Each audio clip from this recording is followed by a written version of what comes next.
അതിന് നയിക്കാൻ വേണ്ടി, സമസ്തയെ അതിൻ്റെ എല്ലാ വിഷമങ്ങളിൽ നിന്ന് നീക്കാൻ വേണ്ടി അദ്ദേഹം രാപ്പകലില്ലാതെ അധ്വാനിച്ചൊരു മനുഷ്യനാണ്.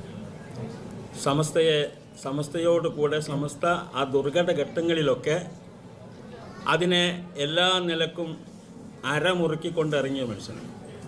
ബഹുമാനപ്പെട്ട ഷെയ്ഖുന ശംസുൽ ഉലമയുടെ കൂടെയായിരുന്നു ഞാൻ അക്കാലത്ത് നന്ദി ദാറുസലാം അറബി കോളേജിൽ. 2 ലീഗിൻ്റെ അവസാന കാലഘട്ടത്തിലാണ്, 2 ലീഗായി നടന്നിരുന്ന അവസാന കാലഘട്ടത്തിൽ ആ ലീഗിനെ യോജിപ്പിക്കാൻ വേണ്ടി ബഹുമാനപ്പെട്ട സേട്ട് സാഹിബ് സമസ്തയെ അന്ന് നയിച്ചിരുന്ന ബഹുമാനപ്പെട്ട ശംസുൽമയുടെ അടുക്കൽ വരുമായിരുന്നു. സേട്ട് സാഹിബ് ഒറ്റക്കല്ല വരിക, സമദാനി സാഹിബും സേട്ട് സാഹിബും ഒരുമിച്ചാണ് ആ ഒരു വലിയ യജ്ഞം ഇവിടെ പൂർത്തിയാക്കിയത്. അതായത് ലീഗിൻ്റെ പിളർപ്പ് അവസാനിപ്പിക്കാൻ വേണ്ടി ചെയ്ത ആ യത്നം അത് അറിയുന്നവർക്കൊക്കെ അറിയാം. അതിനുവേണ്ടി മഹാനവറുകളുടെ പ്രയത്നം വളരെ വലുതാണ്. അതിനൊന്നും ഒരു വിലയും കൽപ്പിക്കാൻ, എത്ര വില കണക്കാക്കാൻ പറ്റാത്ത അത്ര അതുകൊണ്ടാണ് അദ്ദേഹത്തിന് ആ ഒരു പ്രവർത്തനത്തിൻ്റെ ഫലമായി കൊണ്ടാണ് അദ്ദേഹത്തിൻ്റെ ആ കാലിന് വരെ ഒരു അസുഖം ഉണ്ടായത്. മണിക്കൂറുകളോളം നിന്നുകൊണ്ട് ആ പ്രതിസന്ധി ഘട്ടങ്ങളിൽ പ്രസംഗിച്ചത് കൊണ്ടാണ്. ബഹുമാനപ്പെട്ട ശംസുൽ ഉലമ സമദാനി സാഹിബിനോട് സംഗതി എന്ന് പറയുമായിരുന്നു എന്നോട്. ഞാൻ മൂപ്പരുടെ ശംസുൽ ഉലമയുടെ ഒരു പ്രൈവറ്റ് സെക്രട്ടറി പോലെ ജീവിക്കുന്ന ഒരാളായിരുന്നു. കാര്യങ്ങൾ എന്തെങ്കിലുമൊക്കെ ഉണ്ടാകുമ്പോൾ സമദാനിനെ വിളിച്ച സമദാനിനോട് പറയുമായിരുന്നു. വസ്തുതയാണ്. ആ നിലക്ക് വളരെ അടുത്തുകൊണ്ട് സമസ്തയെ പ്രതിസന്ധി ഘട്ടങ്ങളിൽ സഹായിക്കുന്ന ആളെ ഏറ്റവും വലിയ സഹായം അത് വേണ്ടതുപോലെ സഹായിച്ചു എന്ന് മാത്രമല്ല, സുന്നി അഫ്കാർ എന്ന് പറയുന്ന ഒരു വീക്കിൽ അതിനെ ഉണ്ടാക്കുന്നതിനെ സംബന്ധിച്ചിടത്തോളം ആലോചിച്ചപ്പോൾ സമദാനി സാഹിബിനെ മുന്നിൽ നിർത്തിക്കൊണ്ട് തന്നെയാണ് ഉണ്ടാക്കിയത്. സുന്നി യവന സംഘം ഉണ്ടാക്കി. ഞാൻ പറയുന്നത് കാന്തപുരം AP അബൂബക്കർ മുസ്ലിയാരും സമസ്തയുമായുള്ള ആ പ്രശ്നഘട്ടത്തിലാണ്. സംഘടനകളൊക്കെ പലതും കാന്തപുരത്തിൻ്റെ കയ്യിലായിരുന്നു. SSF, SYS തുടങ്ങിയതൊക്കെ. ആ കാലഘട്ടത്തിൽ SYS ഉണ്ടാക്കി ബഹുമാനപ്പെട്ട സയ്യിദ് ഉമർ അലി ശിഹാബ് തങ്ങളെ പ്രസിഡൻ്റാക്കിക്കൊണ്ട്. അതിൻ്റെ ഒരു വൈസ് പ്രസിഡന്റ് കൂടിയായിരുന്നു മൂപ്പര്. അങ്ങനെ നമ്മൾ സമസ്ത കേരള ജംഇയ്യത്തുൽ ഉലമ അതിൻ്റെ ഒരു ഉയർത്തെഴുന്നേൽപ്പെന്ന ഒരവസ്ഥ വരുന്ന സമയത്ത് അതിൻ്റെയൊക്കെ എല്ലാ മേഖലകളിലും മിനിസ് ബുക്ക് എടുത്ത് നോക്കിയാൽ കാണാം. SYSൻ്റെ മിനിസ് ബുക്ക് എടുത്ത് നോക്കിയാൽ കാണാം. ബഹുമാനപ്പെട്ട സമദ് സാഹിബ് ഇല്ലാത്ത ഒരു പരിപാടിയില്ല. എന്തെങ്കിലും ഒരു പദ്ധതി അവതരിപ്പിക്കുകയാണെങ്കിൽ മൂപ്പരുണ്ടാവും. ആ നിലയ്ക്ക് നമ്മളെ നയിച്ചു പോകുന്ന ഒരു മഹാനാണ്. സമസ്തയെക്കുറിച്ച് പറയാനറിയാം. സമസ്തയുടെ ഭിന്നിപ്പിൻ്റെ കാലത്തുണ്ടായ സംഗതികളെക്കുറിച്ച് ഏറ്റവും കൂടുതൽ അറിയുന്ന ഒരാൾ തന്നെയാണ് ഞാൻ.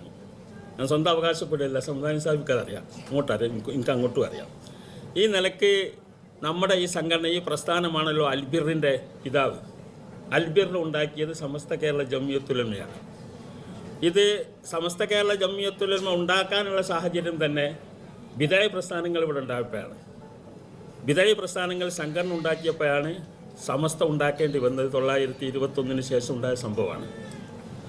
അതിനുശേഷം പിന്നെയും പല ബിദഅ പ്രസ്ഥാനങ്ങളുണ്ടായി. അതിനൊക്കെ മല്ലടിച്ച് നേരിട്ടുകൊണ്ട് ഇവിടെ ഇസ്ലാമിൻ്റെ സംഘടിതമായ പ്രവർത്തനങ്ങൾ പോറലുമേൽക്കാതെ മുന്നോട്ട് കൊണ്ടുപോകാൻ നയിച്ച മഹാപണ്ഡിതന്മാരിൽപ്പെട്ട ഒരു പണ്ഡിതനാണ് ബഹുമാനപ്പെട്ട ശംസുൽ ഉലമ, കോട്ടുമൽ അബൂബക്കർ മുസ്ലിയാർ, KK അബൂബക്കർ അസ്സലത്ത് തുടങ്ങിയവരൊക്കെ.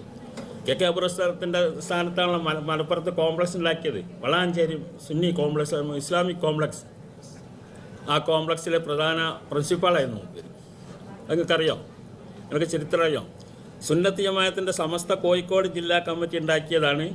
കോഴിക്കോട് ജില്ലയല്ല, മലപ്പുറം ജില്ലാ കമ്മിറ്റി ഉണ്ടാക്കിയതാണ് വളാഞ്ചേരി മർക്കസ്. അന്ന് KK അബൂബക്കർ അസ്സലത്ത് ഉസ്താദാണ് സമസ്തയുടെ പിന്നീട് പ്രസിഡൻ്റായിരുന്ന മഹാനവറുകളാണ് അത് സ്ഥാപിച്ചത്.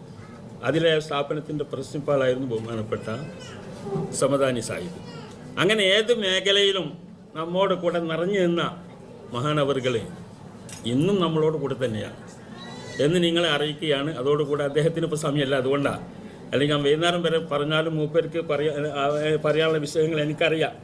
അപ്പോൾ അതുകൊണ്ട് മഹാനവറുകളിപ്പം ഞാൻ ഇന്ന് ഈ പരിപാടിക്ക് വിളിച്ചത് തന്നെ മഹാനവറുകളെ സംബന്ധിച്ചുള്ള ഒരു വിഷമം എൻ്റെ മനസ്സിലിങ്ങനെ തേട്ടി വന്നപ്പം അതിനൊരു വേദി വേണം. മൂപ്പര് പറയില്ല, പറയാൻ വേദി വേണം. അപ്പം ഇനി ആദ്യമുള്ള ഒരു വേദി എന്നുള്ള നിലയ്ക്ക് വിളിച്ചാൽ ഇൻഷാ അല്ലാഹ് അതിനേക്കാൾ വിപുലമായ വേദികളിലൊക്കെ മൂപ്പര് പറയണ്ട, അറിയുന്നവർക്ക് പറയണമല്ലോ, ആ പറയാനുള്ള വേദി ഉണ്ടാവും ഇൻഷാ അല്ലാഹ്. അല്ലാഹു തആല അദ്ദേഹത്തിൻ്റെ ഈ പ്രവർത്തനങ്ങളൊക്കെ ഖിദ്മത്തുകളൊക്കെ തന്നെ ഒരു ദുന്യവയായ പ്രതിഫലം പ്രതീക്ഷിച്ചുകൊണ്ടല്ല. അങ്ങനെയാണെങ്കിൽ ഇപ്പോൾ എടുത്ത് ചാടി പ്രതികരിക്കണത് അതിനൊന്നും അയാൾ മെനക്കെട്ടിട്ടില്ല എന്നുള്ളത് അദ്ദേഹത്തിൻ്റെ ഏറ്റവും വലിയ മനുഷ്യത്വമാണ്, നല്ലൊരു സ്വഭാവമാണ്. അതുകൊണ്ട് അള്ളാഹു സുബ്ഹാനഹു വ തആല അദ്ദേഹത്തിൻ്റെ ഖിദ്മത്തുകൾ കബൂൽ ചെയ്യുമാറാവട്ടെ. നമ്മൾ ദ്വാരക്കാം.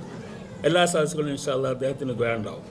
അദ്ദേഹത്തിൻ്റെ ആരോഗ്യനില മോശമായി ഞാൻ പറഞ്ഞല്ലോ, എനിക്കറിയാം. അദ്ദേഹം നല്ല ചുറുചുറുക്കോട് കൂടെ ഓടി നടന്നിരുന്ന ആ മനുഷ്യൻ പെട്ടെന്ന് നമ്മൾക്ക് വേണ്ടിയിട്ട് 2-3 മണിക്കൂർ, അതോടുകൂടെ തന്നെ നമ്മളെ മദീനയിലേക്കുള്ള പാത എന്നൊക്കെ പറഞ്ഞിട്ടുള്ള സംഭവങ്ങളൊക്കെ നമ്മുടെ വയലിൻ്റെ മേഖലയിൽ, ഇസ്ലാമിക വയലിൻ്റെ പ്രഭാഷണങ്ങളുടെ മേഖലയിൽ വലിയൊരു പുതുമുണ്ടാക്കിയ സംഗതിയാണ്. പണ്ടൊക്കെ നമ്മളെ കേരള ഭാഗത്ത് വൈലിത്തറ മുഹമ്മദ് കുഞ്ഞു മൗലവി വന്നപ്പോൾ ഒരു വയലിനൊരു പുതിയ ശൈലിയൊക്കെ ആയിട്ട് ആൾക്കാർക്ക് ആവേശം ഉണ്ടായിരുന്നു. അതങ്ങനെ തണുത്ത് വന്നപ്പം രണ്ടാമത്തെ ആവേശം നൽകിയത് സമദാനിയുടെ പ്രഭാഷണങ്ങളാണ്. ആ രാഗാത്മകമായ ആ ഇഷ്കെ റസൂൽ കരീം സല്ലല്ലാഹു അലൈഹി വസല്ലം സംബന്ധിച്ചുള്ള മുഹബ്ബത്തുകളൊക്കെ പറഞ്ഞ് ആ ഇക്ബാലിയൻ കവിതകൾ കൂടെ ഒക്കെ അവതരിപ്പിച്ച് നമുക്ക് ആവേശമുണ്ടാക്കി തന്ന ഒരു പുതിയ ശൈലി ഉണ്ടാക്കി തന്ന ആളാണ്. അതൊക്കെ ഇന്ന് അറിയുന്നവരൊക്കെ ഓർക്കുന്നുണ്ട്. അതുകൊണ്ട് തന്നെ അതൊന്നും കെടുക്കാൻ ആർക്കും സാധിക്കില്ല.